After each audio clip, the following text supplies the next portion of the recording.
दोस्तों, हम सबकी जिंदगी में कोई ना कोई पहाड़ तो होता है। हम में से कुछ के लिए ये हमारे ऊंचे करियर गोल्स हो सकते हैं, जबकि कुछ के लिए तो बिना सांस फूले बिल्डिंग की सीढ़ियां चढ़कर अपने फ्लैट तक पहुंच जाना ही पहाड़ जैसा है भाई। लेकिन हमारे सपने चाहे आसमान से भी ऊंचे हों, फिर भी वो शायद एक मिडिल एज आदमी की कहानी के सामने बौने लगने लग जाएंगे।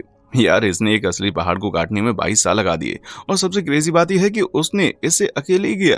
तो कोई आदमी एक पहाड़ को कैसे वश में कर सकता है भाई, और क्यों? अगर आप ये जानना चाहते हैं तो भैया उठा लीजिए अपनी कुदाल, क्योंकि हमें पता लगाना है दुनिया के सबसे सहनशील आदमी के बारे में। कहानी सुनाऊंगा आपको, सुनिएगा।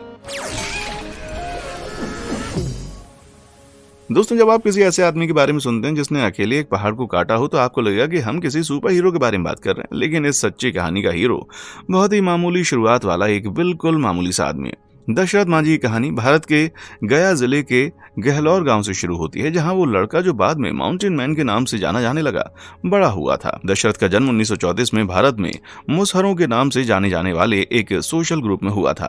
एक ऐसा नाम जिसका मतलब चूहे खाने वाला होता है। ये नाम इस समाज के ऐतिहासिक हालातों से लिया गया है, जो भारत के सबसे गरीब लोगों में से एक है। मुझे एक ऐसे आदमी के बारे में सुनकर बहुत ही अजीब लगता है, जो एक पहाड़ को हिलाने की ताकत रखता है और जिसे अपने ही देश के लोगों द्वारा सबसे नीचा माना जाता है। दशरथ बेहद गरीबी में जी रहे थे, और इससे ही उन्हें सफलता हासिल करने की ताकत मिली। जब वो एक छोटा लड़का था तो उसने देखा कि गहलौर के लोग पानी, बिजली, एक स्कूल और एक अस्पताल तक पहुंचने के लिए 300 फुट के पहाड़ के आसपास के एक खतरनाक रास्ते पर चलते हैं। इनमें से कोई भी चीज गांव में मौजूद नहीं थी। पैसों की कमी के चलते और अपनी जरूरतों को पूरा करने के लिए दशरथ ने अपनी जिंदगी के शुरुआती दिनों में ही धनबाद जाने का फैसला किया। 120 मील के सफर को पैदल पूरा करने में उसे कई दिन लग गए। वो अभी भी सिर्फ एक बच्चा ही था। उसने गहलौर लौटने के बाद घर लौटने से पहले करीब 7 साल तक कोयले की खदानों में कड़ी मेहनत की थी। फिर भी अपनी खुद की जमीन न होने के कारण उसके पास गहलौर और उसके आसपास के खेत में मजदूर के रूप में काम करने के अलावा और कोई रास्ता नहीं था। लेकिन वो काम जिसे वो जल्दी ही करने की हिम्मत करने वाला था, इस शारीरिक रूप से थका देने वाले काम की तुलना में कुछ भी नहीं था, जिससे उसे हर दिन $1 से भी कम पैसा मिलता था।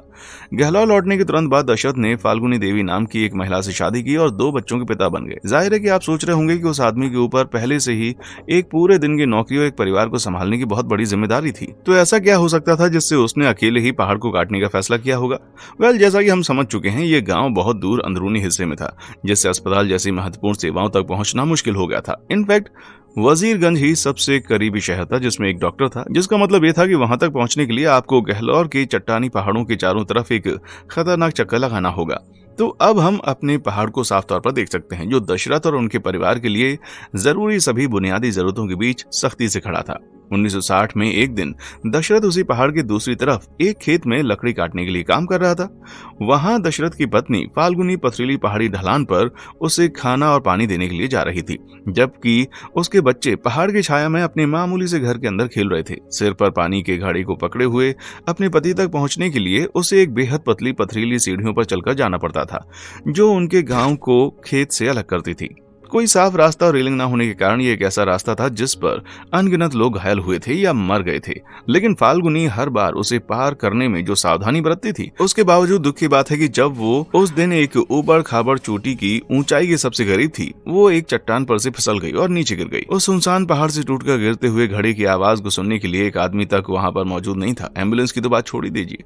दशरथ जल्दी ही फाल्गुनी के खेत में न आने से परेशान हो गया, और उसका सबसे बुरा डर तब सच हो गया जब एक गाँव वालों ने उसे आकर बताया कि उसकी पत्नी गंभीर रूप से घायल हो गई है। दशरथ जल्दी से उसकी मदद के लिए दौड़ा, लेकिन नजदीकी अस्पताल काफी दूर था। फाल्गुनी जिस हालत में थी, उस हालत में वजीरगंज में एक डॉक्टर के पास जाने के लिए उन्हें पहाड़ों के आसपास 40 मील से ज्यादा की दूरी तय करनी पड़ती थी। एक ऐसा रास्ता जिसे अच्छी हालत में भी पार करना बहुत ही मुश्किल था। लेकिन अगर वो अस्पताल के लिए भी निकल जाते तो ये बेकार होता, क्योंकि दशरथ ने अपनी पत्नी को आखिरी सांस लेते हुए देखा था, इससे पहले कि उसे कोशिश करने का मौका मिल पाता। जैसा कि आप उम्मीद कर रहे थे, अपनी पत्नी को खोना उसके लिए दिल तोड़ने वाली बात थी। लेकिन दशरथ की कहानी यहाँ पर खत्म नहीं हुई। इस दुख से उबरने के लिए उसने एक अच्छी पक्की सड़क बनाने के लिए सरकार से गुहार लगाने के बारे में सोचा, ताकि भविष्य में इस तरह के हादसों को रोका जा सके। लेकिन सरकार ने ऐसा करने के लिए कोई कदम नहीं उठाया, जबकि अनगिनत लोगों ने पहले भी इसी तरह की मांग की थी। और वो जानता था कि राज्य के नेताओं को अपने सामाजिक वर्ग के लोगों की भलाई के बारे में राजी करना एक पहाड़ पर चढ़ने जितना मुश्किल काम था। सच तो यह था कि फाल्गुनी की मौत उन अनगिनत भूले बिसरे लोगों से अलग नहीं थी, जिन्होंने पहाड़ पर चढ़ते समय अपनी जान गंवाई थी। अपने दोस्तों, परिवार वालों और पड़ोसियों से मिले सपोर्ट और समझ की कमी से तंग आकर उसने एक वादा किया कि वो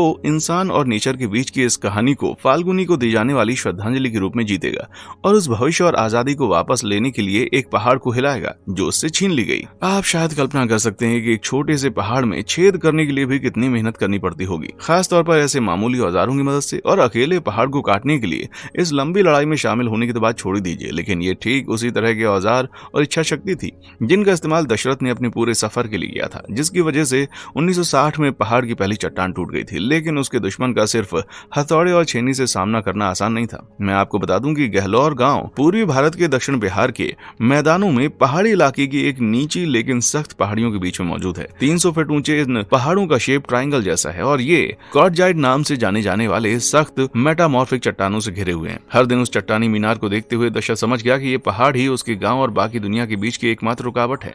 अगर वो एक लो पॉइंट पर इसके बीच से एक रास्ता काट सकता है तो वो पहाड़ के चारों तरफ 40 मील के सफर को एक बड़े अंतर से कम कर सकता है। उसने एक बार में एक छोटी चट्टान को हथौड़े और छेनी से काटकर अपना काम शुरू किया, जिसे उसने 3 बकरियों को बेचकर खरीदा था। भले ही उसके साथियों ने सोचा कि उसका ये काम कितना मुश्किल है, लेकिन उसने इसे मजबूत इरादे के साथ किया, जैसे कि वो एक लाइफ टाइम मिशन पर हो। यार, मैं जब हथौड़े के बारे में सोचता हूं तो मुझे सिर्फ इतना याद आता है कि मैं उन्हें अपने पूरे अंगूठे पर ही मार लेता। और दशरथ एक पहाड़ के बीच में से एक शॉर्टकट बनाने की कोशिश कर रहा था, वो भी आइकिया मैनुअल की मदद के बिना। हर सुबह दशरथ सूरज निकलने से पहले उठता और अपनी आमदनी के लिए अपने पड़ोसी के खेतों में जुताई करता। बिना माँ के बच्चों को सहारा देने का उसका एक यही मात्र जरिया था। इसमें कोई शक नहीं था कि वो अपनी सुबह की कड़ी शारीरिक मेहनत से बहुत ज्यादा थक जाता था, लेकिन बाद में वो दिन में घंटों और देर शाम तक गहलोर के पहाड़ की चट्टानों को तोड़ता रहता। हो सकता है कि उसके पास सबसे बेहतरीन औजार ना हो, लेकिन इसने उसे कुछ नया करने से रोका। उन जगहों पर जहां चट्टान को अकेले ताकत के बल पर तोड़ना मुश्किल था, दशरथ ने उन पर लकड़ी जलाई, फिर उस गर्म सतह पर पानी छिड़का जिससे चट्टान टूट गई, जिससे उसे तोड़ना बहुत आसान हो गया। लेकिन शुरुआती दिनों में तो उसे फिजिकल डेंजर और भी ज्यादा बढ़ चढ़कर महसूस होता था भाई। जैसा कि उसकी पत्नी ने यह बात बहुत मुश्किल से सीखी थी कि अकेले पहाड़ों पर चढ़ना भले ही नामुमकिन ना रहा हो, लेकिन पैर रखने की खतरनाक जगह के कारण यह रास्ता बेहद मुश्किल और खतरनाक था। दशरथ अपने पैरों के नीचे से कभी भी खसक जाने वाली चट्टानों पर वार करने में बहुत समय बिता रहा था, जिसका मतलब था कि हर दिन उसकी जिंदगी के लिए खतरा था। लेकिन इस सच के बावजूद कि उसके इस लंबे सफर में उसके बच्चों के अनाथ होने का जोखिम था, उसका किसी भी चीज या किसी के भी कहने से पीछे हटने का कोई इरादा नहीं था। जैसा कोई उम्मीद कर सकता था, दशरथ ने इस मुश्किल काम में स्लो प्रोग्रेस की और इस छोटे से गांव में बहुत तेजी से बात फैल गई, लेकिन इससे उसकी कोई मदद नहीं हुई। महीनों और फिर सालों की कड़ी मेहनत के बाद भीषण गर्मी और कड़ाके की ठंड सहन करते हुए दशरथ को लोग पागल कहने लगे थे। वो अपने गांव में जहां भी गया और लोगों से मिला, उन्होंने कहा कि वो ऐसा नहीं कर पाएगा। उसे बताया गया कि वो सिर्फ एक गरीब आदमी था और उसकी कोशिशों को और ज्यादा पैसा कमाने में इस्तेमाल किया जाना चाहिए ताकि वो अपने परिवार की देखभाल और बेहतर ढंग से कर सके। गांव वाले तो ये तक कहते थे कि वो पक्का मर जाएगा। यार, मुझे लगता है कि ये बहुत ही गलत बात है। अगर आपको भीड़ लगाकर तमाशा ही देखना है तो कम से कम उस आदमी को खामोशी से देखो, है ना। लेकिन भले ही लोगों के दावों में कुछ सच्चाई रही हो, अगर वो पैसे के लिए काम करने में अपना दिन बिताता है तो वो अपने परिवार की देखभाल बेहतर ढंग से कर सकता है। लेकिन दशरथ ने एक बड़ी तस्वीर देखी थी। उसकी निगाहें सिर्फ अपने परिवार के थोड़े से आराम पर नहीं थी, उसकी नजर अपने समाज के लोगों के भविष्य के ज्यादा अच्छे होने पर थी, और ये कि किसी को भी उसकी तरह अपने किसी भी परिवार के सदस्य को खोना ना पड़े। इसलिए वो दिन ब दिन डॉक्टरों, स्कूलों और काम तक आसानी से पहुंचने के लिए उस भारी रुकावट को तोड़ते हुए आगे बढ़ता रहा। कई सालों के बाद लोगों ने पहाड़ में एक दरार को नोटिस करना शुरू किया और जल्द ही लोगों ने उसको उस काम के लिए खाना और नए औजार देना शुरू कर दिए। 2 दशकों के दौरान छेद ज्यादा दिखाई देने लग गया था। अब मदद धीरे धीरे बढ़ने लगी थी। लोगों ने महसूस करना शुरू कर दिया था कि दशरथ अपने काम को लेकर कितना सीरियस था। दिन की शुरुआत फील्ड वर्क के साथ करने और अपने बाकी के समय को अपने 2 सबसे अच्छे दोस्तों, उसके हथौड़े और छेनी के साथ बिताने की उसकी कोशिशों के नतीजे बहुत ही अच्छे होने वाले थे। आखिरकार 22 लंबे और मुश्किल सालों के बाद 1982 में दशरथ चट्टान के आखिरी टुकड़े को तोड़ने में कामयाब रहा।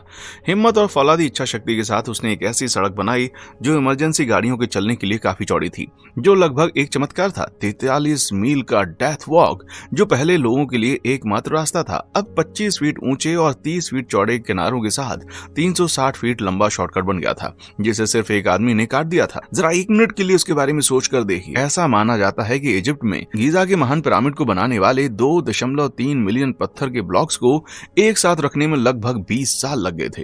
और ये मान लेना ठीक रहेगा कि कंस्ट्रक्शन साइट पर कई लोग काम करते थे। इतिहासकारों का अनुमान है कि 20 से 30 हजार वर्कर्स ने साइट पर काम किया होगा। यह आश्चर्यजनक है, लेकिन ये देखते हुए कि सिर्फ 22 सालों में एक आदमी ने अपने दम पर एक पहाड़ काट दिया। आप अंदाजा लगा सकते हैं कि दशरथ मांझी की आर्मी द्वारा बनाए गए पिरामिड कितने शानदार हो सकते थे। अंदाजा लगाने की जरूरत नहीं है कि दशरथ के काम का एक मजबूत असर पड़ा था। एक ऐसी जगह जहां कभी कई मामलों में घायल होने के लिए मौत की सजा दी जाती थी, अब अस्पताल के साथ नजदीकी शहर से 2 घंटे से भी कम दूरी पर थी। आने वाली पीढ़ियों के पास अब ढेर सारे काम, सुविधाएं, सामान और शिक्षा तक पहुंच मुमकिन होगी। तो सब लोगों का रिएक्शन क्या था? वेल, मुझे ये बताते हुए खुशी हो रही कि लोग उनके बहुत एहसानमंद थे। आसपास के लोगों ने तुरंत इस आदमी का बहुत सम्मान किया जिसने एक ऐसा रास्ता बना लिया था जिसका इस्तेमाल आसपास के दर्जनों मील या उससे आगे के अनगिनत छोटे गांव के लोग भी आसानी से कर सकते थे। जैसे इस कामयाबी की खबर फैली, लोकल और नेशनल मीडिया ने इस कहानी को पब्लिश करना शुरू कर दिया कि कैसे एक आदमी एक पहाड़ को हिला सकता है। दूर दूर के लोग दशरथ को माउंटेन मैन कहने लगे और फिर पिता या बाबा भी कहने लगे। ये शब्द हिंदी लैंग्वेज में किसी को सम्मान देने के लिए इस्तेमाल किए जाते हैं। इससे पहले वो चूहा खाने वाला, अकेला और पागल हुआ करता था। अब वो न सिर्फ गांव के बल्कि उसकी कहानी सुनने वाले हर आदमी के लिए हीरो था, और उसके लिए भी जिसे मोटिवेशन की जरूरत होती थी कि वो हर उस चीज को हासिल कर सकता है जिसके लिए वो अपना मन बना ले। लोग दशरथ की कहानी के इतने दीवाने हो गए कि वो अपने नए बाबा की एक देवता के समान पूजा करने लगे, और वो लोग गलत भी नहीं है भाई। आखिर ऐसे कितने लोग होंगे जिन्होंने लोक कथाओं के हीरो की तरह अपनी जिंदगी जिए। लेकिन जब 1982 तक माउंटेन मैन ने रास्ता बना लिया था, अपने ही गांव की चीजों को और बेहतर बनाने का उनका इरादा भी रुका नहीं था। जबकि उनकी बनाई गई सड़क बहुत अच्छी थी, ये काफी जगहों पर ऊबड़ खाबड़ थी और पूरी तरह से कच्ची थी, जिससे ये दूसरी चीजों की चपेट में आ सकती थी। अब जबकि उनकी कहानी ने देश को छू लिया था, दशरथ ने महसूस किया कि अगर वो सरकार का ध्यान आकर्षित करते हैं और कुछ पैसों का इंतजाम कर सकते हैं तो अत्रि उनके गांव और वजीरगंज को जोड़ने वाली एक आधिकारिक सड़क बनाई जा सकती है। उनके द्वारा बनाई गई बेसिक मिट्टी की सड़क को एक परमानेंट डामर सीमेंटेड रोड से बदला जा सकता है जो मीलों तक फैली हुई हो, ताकि इसे सीधे ट्रैवल लिंक से जोड़ा जा सके। सरकार के दरवाजे तक पहुंचने का सफर आसान नहीं था, लेकिन दशरथ ने पहले ही खुद को एक मेहनती आदमी साबित कर दिया था। कई मौकों पर ऐसी खबरें आती रही कि दशरथ ने सरकारी पैसे को पाने की कई कोशिशें की, लेकिन उनके अच्छे कामों के बारे में दूर दूर तक बात फैलने के बावजूद हर कोई उतना मिलनसार नहीं था जितना आप उम्मीद कर सकते हैं। ये पता लग जाने के बाद कि दशरथ भारत की राजधानी नई दिल्ली के लिए रवाना हो गए थे, जहां उन्हें भारतीय प्रधानमंत्री इंदिरा गांधी से सीधे बात करने की उम्मीद थी। एक ऐसे खास सफर की कहानी थी जो शायद 1980 के दशक की शुरुआत में शुरू हुई थी और जल्दी ही सुर्खियों में आ गई थी। गहलोर में दशरथ का घर सबसे करीबी रेलवे स्टेशन जेठियन स्टेशन से 6 मील की दूरी पर था और उसने यहाँ से राजधानी की यात्रा करने की योजना बनाई। लेकिन उसकी बढ़ती शोहरत के बावजूद दशरथ के पास अभी भी पैसों की बहुत कमी थी। वो बिना टिकट के ट्रेन में बैठा था क्योंकि वो अपने परिवार का भरण पोषण करने के अलावा किसी और चीज का पैसा नहीं दे सकता था। जब उसके पास टिकट न होने का पता चला तो उसे गाड़ी से बाहर निकाल दिया गया और फिर अपना कर्तव्य निभाते हुए उसने कथित तौर पर देश की राजधानी तक पहुंचने के लिए रेलवे ट्रैक के किनारे चलते हुए 600 मील से ज्यादा का सफर तय किया। दशरथ के लिए ऐसा करने का मतलब होगा खेतों में अपने द्वारा किए गए काम से समय निकालना, जो उसकी आमदनी का एकमात्र जरिया था। अपने लोगों की चिंताओं को दूर करने का जोखिम भरी इस कोशिश में उसने कम से कम 1 हफ्ते के पैसों को छोड़ दिया। अफसोस की बात है कि उसका प्लान काम नहीं कर पाया और सिक्योरिटी गार्ड उस पर हंस रहे थे, जो नहीं जानते थे कि वो जिस आदमी का मजाक उड़ा रहे थे वो कितना महान था। यहाँ तक कि उन्होंने उसे प्रधानमंत्री से मिलने से भी रोक दिया। साल 2000 से पहले के दशकों के उनकी जिंदगी की मिलने वाली बहुत ही कम जानकारी के हिसाब से दशरथ ने एक अच्छी सड़क के लिए पैसा जुटाने की कई कोशिशें की, लेकिन उनमें से कोई भी कामयाब नहीं हुई। साल 2006 में एक मीडिया कार्यक्रम में दशरथ ने बिहार के मुख्यमंत्री नीतीश कुमार से मुलाकात की थी। इस समय तक दशरथ का नाम बहुत ज्यादा मशहूर हो गया था, खासकर बिहार में। बहुत सम्मान और प्रशंसा से भरे कुमार ने उन्हें पहाड़ पर अपनी ऐतिहासिक कामयाबी के बारे में मीडिया को बताने के लिए गुजारिश की। बुजुर्ग दशरथ की इस बेहद चर्चित उपस्थिति के कारण सरकार ने एक अच्छी सड़क बनाने के लिए उनकी एप्लीकेशन को मंजूर करने का फैसला किया और उन्हें 5 एकड़ जमीन देने की पेशकश भी की। मुसहर आदमी के लिए जो बेहद गरीबी में रहता था और उसके पास अपनी कोई जमीन नहीं थी, उसके लिए निश्चित रूप से एक खास तोहफा होता। लेकिन दशरथ का उस जमीन को दान करने का फैसला ताकि उसका इस्तेमाल अस्पताल बनाने के लिए किया जा सके, उनके लिए उतना ही सिंपल था जितना ये हमें आशाजनक लग सकता है। उन्होंने अपने गांव के लिए ईंट के मकानों की मांग की और उन्हें दिए भी गए। इन बदलावों को अपनी आखिरी बड़ी जीत के रूप में देखते हुए वो कह सकते थे कि उनका मिशन पूरा हो चुका है। आखिर में वो खुश हो सकते थे क्योंकि उन्होंने अपनी पत्नी के प्यार के कारण जीत के लिए इस चढ़ाई की शुरुआत की थी और अपने लोगों के लिए उस प्यार के कारण उसे जारी रखा था। इससे पहले कि दशरथ गहलोर में अपनी बनाई गई कच्ची सड़क पर नई सड़क को बनते हुए देख पाते, बिहार के मुख्यमंत्री कुमार ने उन्हें 23 जुलाई 2007 को नई दिल्ली में all India institute of medical science में तुरंत इलाज के लिए भेजने का फैसला किया। 73 साल का यह आदमी, जिसने रेत के गड्ढे की तरह एक पहाड़ को खोदा था, गॉल ब्लैडर के कैंसर से एक हारी हुई लड़ाई लड़ रहा था। 2 दिन बाद उनकी हालत बिगड़ गई और उन्हें इंटेंसिव केयर यूनिट में ले जाया गया। अफसोस की बात रही कि दशरथ 17 अगस्त 2007 की शाम को दुनिया से चल बसा और वो अपने पीछे ऑफिशियल इंटरकनेक्टेड रोड के लिए जरूरी सारी तैयारी करके गया था। दशरथ के शरीर को गहलोर में राजकीय सम्मान के साथ अंतिम संस्कार के लिए लाया गया और पूरी सड़क उनकी मौत के लगभग 4 साल बाद बनकर तैयार हुई थी। बड़े करीने से बनी इस सड़क का नाम दशरथ के नाम पर रखा गया था, लेकिन वो इकलौता ऐसा तरीका नहीं था जिससे उन्हें याद किया गया था। बिहार के मुख्यमंत्री कुमार ने गहलौर में दशरथ के नाम पर एक सालाना उत्सव का भी शुभारंभ किया था। साथ ही उनकी याद में उनकी एक मूर्ति भी बनाई गई थी। इस समय के आसपास दशरथ से मिलते जुलते ऑफिशियल स्टाम्प को भी उस चट्टान के साथ जारी किया गया था जिसे जीतने के लिए वो जाने जाते थे, और उस हीरो की दूसरी मूर्तियां भी पूरे हिंदुस्तान में दिखाई देने लगी। जाहिर है कि उनकी जिंदगी की कहानी बड़े पर्दे के लिए बहुत ही परफेक्ट थी। दशरथ की कामयाबी ने 2011 की documentary the man who moved the mountain और 2015 की हिंदी फिल्म माझी द माउंटेन मैन के लिए प्रेरणा का काम किया, जिसका निर्देशन केतन मेहता ने किया था। दशरथ को 2015 की फिल्म में एक गरीब आदमी के शाहजहां के रूप में बताया गया है, उस मुगल सम्राट से कंपेयर करते हुए जिसने अपनी पत्नी मुमताज महल की याद में ताजमहल बनवाया था, जिसकी मौत 1631 में चाइल्ड बर्थ के दौरान हो गई थी। पहाड़ जैसे इस काम को, हर पत्थर को माझी ने खुद तोड़कर बनाया था। हालांकि गहलोर के लोग आज भी बहुत गरीब हैं, इसमें दशरथ का परिवार भी शामिल है, लेकिन इस शहर ने अब तक दशरथ की मेहनत से बहुत कुछ हासिल कर लिया है। गहलोर में अब एक स्कूल है, बिजली है, पानी के पंप और एक अस्पताल भी है, जो उनके द्वारा की गई कोशिशों का सबसे बड़ा इनाम है। और यही वो चीजें थीं जो दशरथ की सच में हसरत थी। दशरथ और उनका परिवार एक पहाड़ की छाया में एक मुश्किल जिंदगी जी रहे थे, लेकिन उन्होंने अपने इस मुश्किल काम को कभी नहीं छोड़ा। दुनिया के सबसे सहनशील आदमी के पास भले ही अपने 2 हाथ और एक भरोसेमंद हथौड़ा और छेनी थी, लेकिन उन 22 सालों के बाद एक पहाड़ की चोटी के पीछे बहुत दूर एक रोशनी थी। ये हम सभी को एक बहुत ही सीधा सबक भी सिखाता है, और वो ये कि पहाड़ को तोड़ने के लिए मजबूत मांसपेशियां या पढ़े लिखे होने की जरूरत नहीं होती है। भले ये नामुमकिन लग सकता है, लेकिन तब भी हम अपने इरादे के दम पर बदलाव ला सकते हैं, अगर हमारे पास मजबूत इच्छा शक्ति हो और मजबूत इरादे हों। दशरथ ये जानने के लिए जिंदा नहीं रहे कि एक पहाड़ को हिलाकर उन्होंने पास्तरू पर अपना नाम खुदवा लिया था, न कि सिर्फ उस कहानी की बदौलत जिसे उन्होंने पीछे छोड़ दिया था। उनके सम्मान में उन्होंने जो पहाड़ की खाई बनाई है, उसे आधिकारिक तौर पर दशरथ मांझी रोड नाम दिया गया है। और दोस्तों, कौन जानता है, हो सकता है कि आपके सपनों की वजह से आपका नाम आपके जाने के बाद आपको याद करने के लिए किसी खास जगह पर होगा। मुझे पता है कि आप बहुत ही काबिल हैं मेरे दोस्तों, क्या आपने भी ऐसी गजब की कहानियां सुनी हैं जो हम जैसे मामूली इंसानों से ज्यादा सब्र वाले लोगों की हैं? मुझे नीचे कमेंट सेक्शन में आकर बताइए। और हाँ, देखने के लिए शुक्रिया।